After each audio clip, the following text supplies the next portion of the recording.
Hi y'all, Dan here. Thanks for joining me.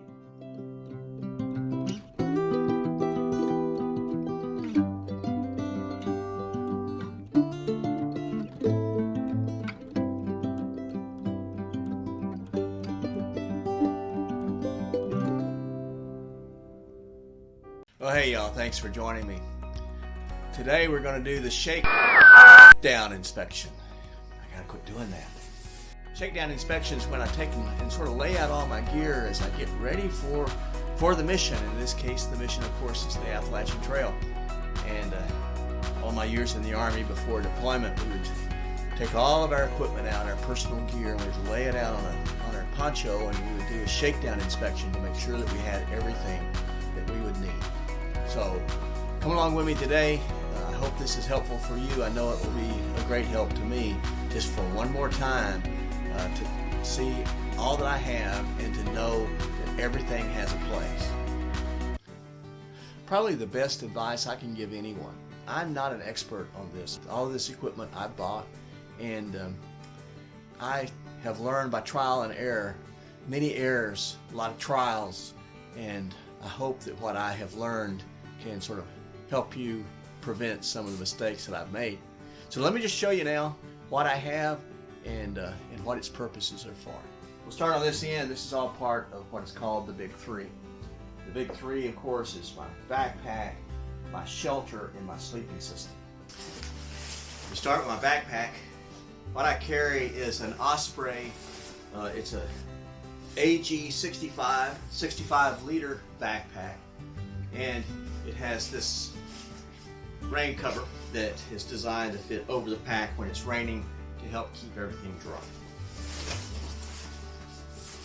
Next, I have my Z-Packs duplex tent.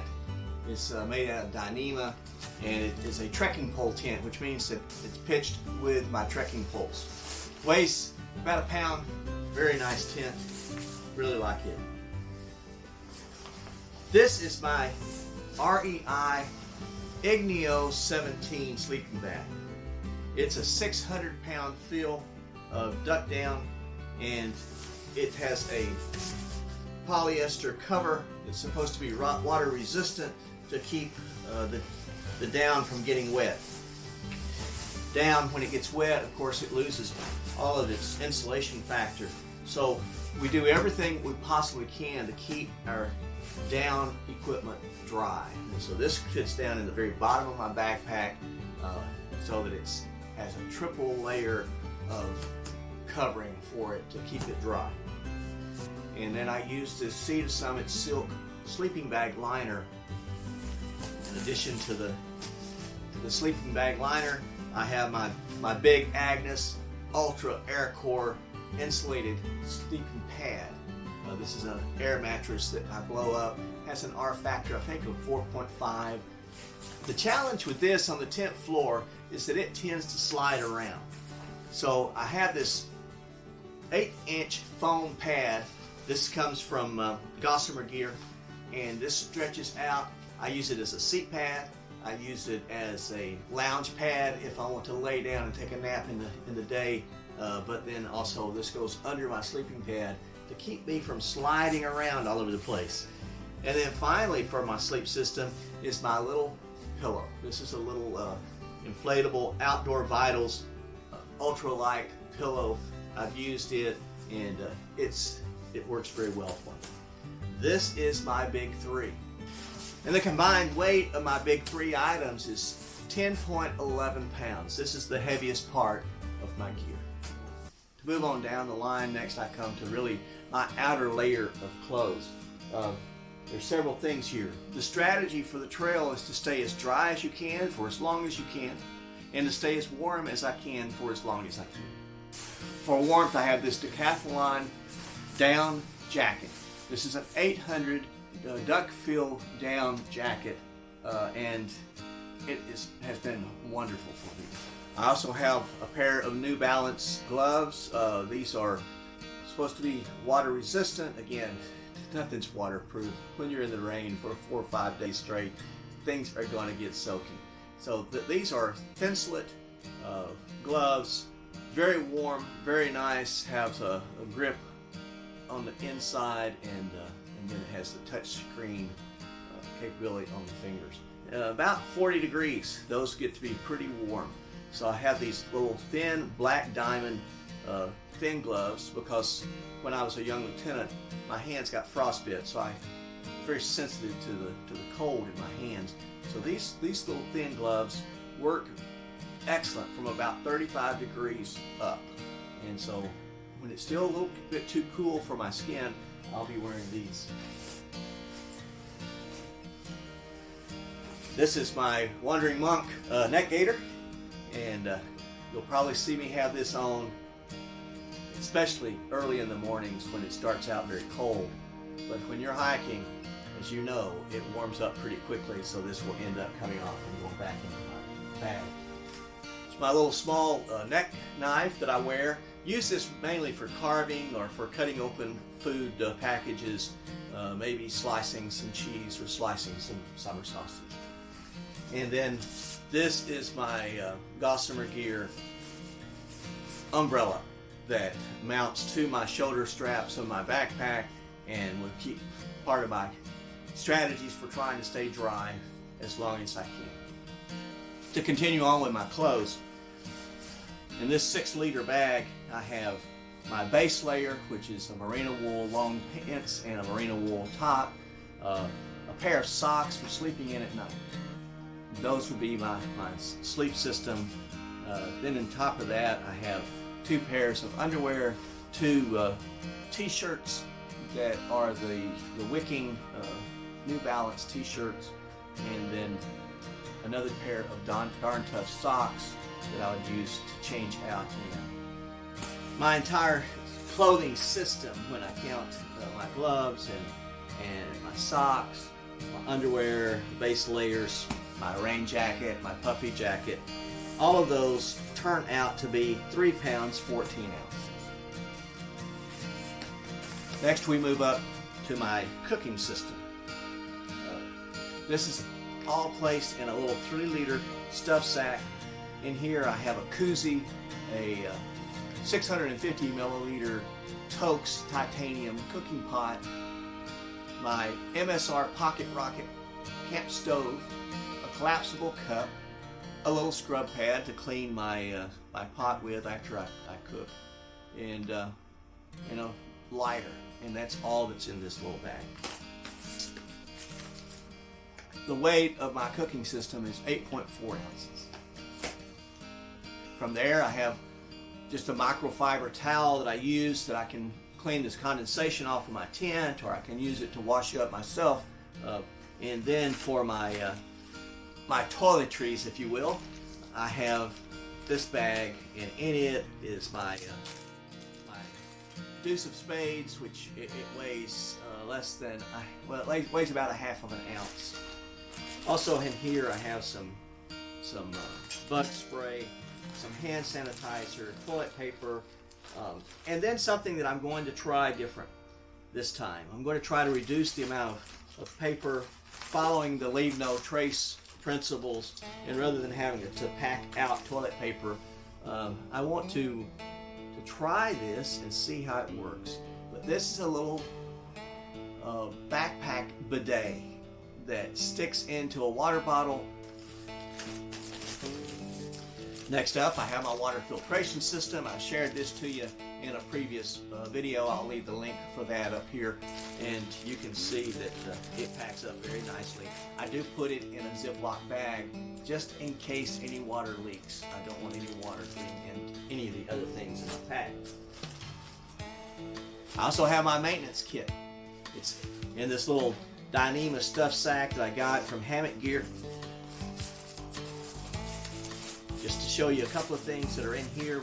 In this little bag, there are some extra gaskets for my Sawyer squeeze water filter.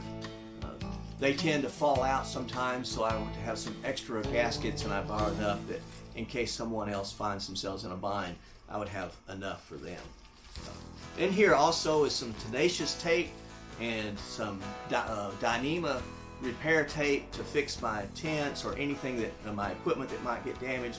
And then there's a small sewing kit, very small Swiss Army knife that has some scissors and tweezers and such. And then I have two little vials of ibuprofen. I've put Leukotape. And Leukotape is better than anything else that I have found for working with blisters. I typically don't get blisters, but just in case, it's better than moleskin or anything else. It doesn't slip around, it doesn't fall off, it stays where it's put, and it works very well.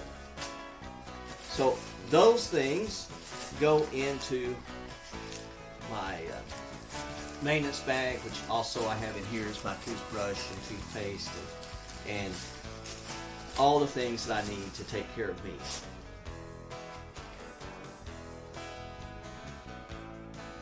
My headlamp is this Black Diamond headlamp. It's a battery powered headlamp. Works very well. It has 3 modes. It has a high beam that you saw. This is the low beam, and then it has the red light. My Black Diamond battery powered headlamp. I do take an extra set of batteries. Finally, let me get to my electronics. So that I can do these videos and bring them to you while I'm on the trail, there's several things that I'll be using. One thing that I'll have is this Garmin InReach Mini. This does several things. It allows me to text back and forth to my family using the satellite system. It also has an SOS button on the side. If I push it, then first responders will get the signal and come to rescue me. Hopefully I'll never have to use that. The other thing is that it sends out a tracking signal. So this will send out a tracking signal at my location, and so that those who have the link can follow along on a map and see where I am in near real time. It should send out a signal about every 30 minutes. I've shared this with you before, but this is my pole for my camera. I've really enjoyed using this pole. It folds down into a tripod so that you can set it up on the ground. That quickly folds back up into the handle like that, and then it extends as high as you need. It's designed to where with this it clips on to the shoulder strap of my backpack, and my GoPro then mounts to the front of it, so that it's always there, giving you the same view that I'm seeing as I'm walking down the trail. And it also stores up very neatly. Let me show you how it fits onto the backpack real quick. Okay, this pole is made by Tellison, and then so is this mount, and it just snaps onto the mount just like that, and the camera rides right there.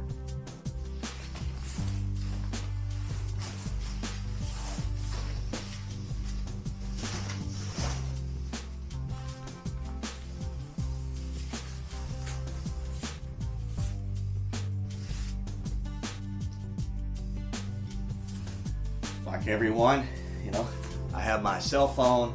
This happens to be an iPhone 10. I've had this for about a year now, and it works well. It's what I'm going to take with me on the trail. My main camera will be this GoPro Hero 8 Black. In addition to the camera, I have this dual battery charger, and I have 2 more batteries, so 4 batteries to do this with. My power bank is a Anchor 20,000 milliamp power bank. It has a high-speed charging capability, and it works well. For editing, I'm actually going to bring this iPad, and I'll be using that as my editing system as I'm on the trail. That all packs with all the cords and everything into this little bag. The bag is heavier than what I would like, but everything fits in it very nicely. It keeps it compact, and I can just stick it back into my backpack. Also, what's been recommended to me is that to keep a journal, to keep a written log of names of places. All these things start to fade together as you continue down the trail. So I've got this, my wife bought me these little pads, very light notepads that I have, and some pens to go along with that.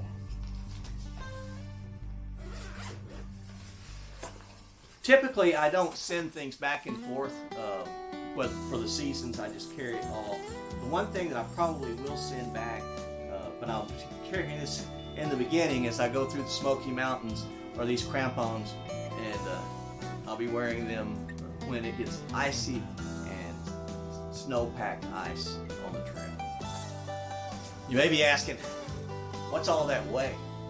Well, not as much as what you think. It weighs around 19 pounds is my base weight. Now, in addition to that, I'll be carrying 2 liters of water. I carry 2 1-liter Smart bottles, and I'll be carrying my food bag with about 5 days of food in it. So that would add another 11 pounds. So my entire backpack will start out with a full weight of 30 pounds. Yeah, it sounds like a lot maybe, but the nice thing about it is every day I eat, my backpack gets lighter. And so I think it'll be okay. I would like to find a way of shaving off a few more pounds, but you know, it is what it is. And after a while, you have to just make a decision that I understand, I know this equipment, I like this equipment, it's comfortable, and this is what I will carry. For each one of you, I hope that you find what you enjoy, that you find the equipment that works for you. Everybody can tell you what you should do. Everyone has opinions, but the most important opinion is yours. So until next time, stay safe, stay healthy, stay on the path. God bless you. Wait a minute. This isn't really the full story here. I have loved my Osprey backpack for several years. It's been with me on a lot of different journeys, a lot of different adventures. But Hilltop Packs is making me a custom backpack. It'll weigh right at 1 pound. It's made of Dyneema, and I am super excited to get that. You know, that alone will shave 3.5 pounds off my base weight. I'm also getting a little fanny pack that'll go on my belly on that backpack, and that will replace this heavier bag. And my bear bag, Hilltops is changing my bear bag out from an Ursack, which weighs close to 1 pound, to a Dyneema bear bag, food bag, and it will weigh just a few ounces. So of that base weight of 19 pounds, by the time I get to Clingman's Dome and get all of my new equipment, that base weight will drop to about 15 pounds. I think that's going to be amazing. So thank you, Don from Hilltop Packs. I'll leave a link to their site in my description below. But again, looking forward to seeing you guys out there.